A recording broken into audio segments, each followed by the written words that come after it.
आज का Monday night raw हो चुका है ख़त्म और मैं इस मंडे नाइट रॉ की पूरी हाइलाइट्स इन शॉर्ट में मैं आपको बताऊंगा इस वीडियो के अंदर। सो हेलो रेसलिंग फैंस, मेरा नाम है AK और आप देख रहे हैं रेसल न्यूज़।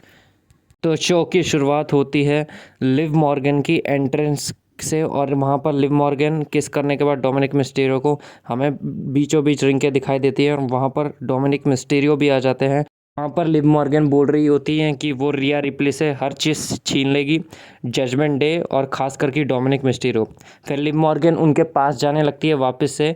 WWE रॉ जो लास्ट वीक हमें देखने मिला था वैसा ही किस वाला सीन हमें मिलने वाला था और यहाँ पर हम देख सकते हैं कि डोमिनिक मिस्टीरियो इंजॉय कर रहे थे, तभी फिन बैलर बीच में डिस्ट्रैक्ट कर देते हैं और वो बोलते हैं ना ही जजमेंट डे को तुमसे फ़र्क पड़ता है ना डोमिनिक मिस्टीरियो को। पर फिर उसके बाद वहाँ से लिव मॉर्गन को जाने बोलते हैं, पर लिव मॉर्गन बोलती है कि डोमिनिक मिस्टीरियो को तो फ़र्क पड़ता है मेरे से।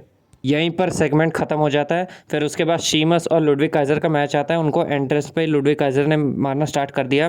इस मैच में एक शॉकिंग मूवमेंट आता है और यहाँ पर पिन हो जाते हैं शीमस और यहाँ पर हमें शीमस का लॉस देखने मिलता है और ये बहुत ही बड़ा अपसेट था और यहाँ पर शॉकिंग भी था कि लुडविग काइज़र को विन मिल गई है ओवर शीमस। फिर उसके बाद हमें बैक स्टेज सीन देखने मिलता है कि जजमेंट डे में कोई भी टकराव नहीं है, वो अभी भी जजमेंट डे एक फैमिली है और ये सारे सीन होने के बाद लिव मॉर्गन के साथ फिर हमें रॉ में मैच देखने मिलता है फिन बैलर और ड्रैगन ली का। यहाँ पर फिन बैलर और ड्रैगन ली का मैच हो रहा होता है और यहाँ पर कार्लिटो की डिस्ट्रैक्शन की वजह से फिन बैलर को बहुत टाइम बाद एक विक्ट्री मिलती है और इस विक्ट्री मिलने के बाद फिन बैलर बहुत खुश होते हैं।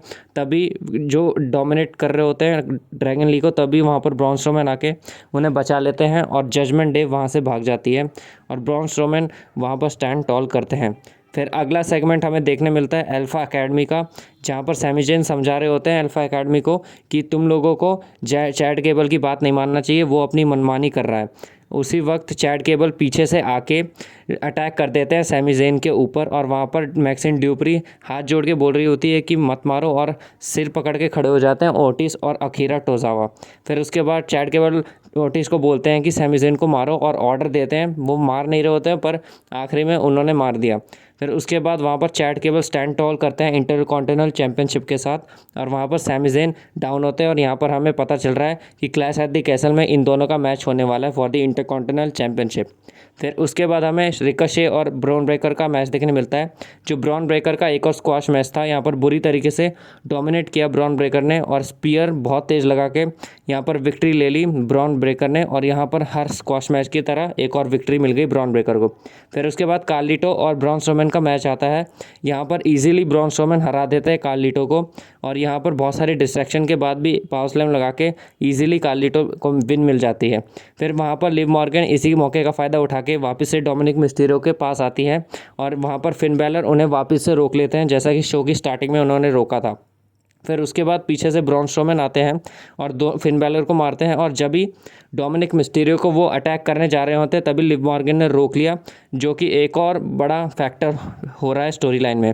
तभी पीछे से जजमेंट डे ने आके ब्रॉन स्ट्रोमैन को बहुत बुरी तरीके से मारा, स्टील चेयर से मारा और बहुत बुरी तरीके से डोमिनेट करके ब्रॉन स्ट्रोमैन को वहाँ पर रिंग में छोड़ दिया और यहीं पर ये मैच ख़त्म हो जाता है। फिर उसके बाद हमें देखने मिलता है वुमेंस टैग टीम चैंपियनशिप के लिए मैच, जब बियांका ब्लेयर और जेड कार्गिल फेस कर रहे होते हैं शेना बेजलर और जोई स्टार्क का।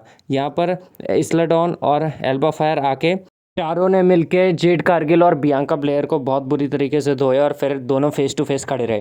फिर उसके बाद जे उसो आते हैं और ऑडियंस में ही अपना यीट मूवमेंट करके अपना सेगमेंट देके वहाँ से चले जाते हैं और फिर उसके बाद मैच आता है AOP वर्सेस न्यू डे।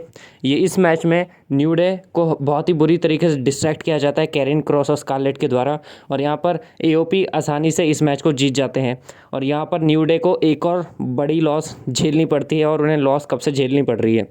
फिर मेन इवेंट में आता है Damien priest versus Rey Mysterio.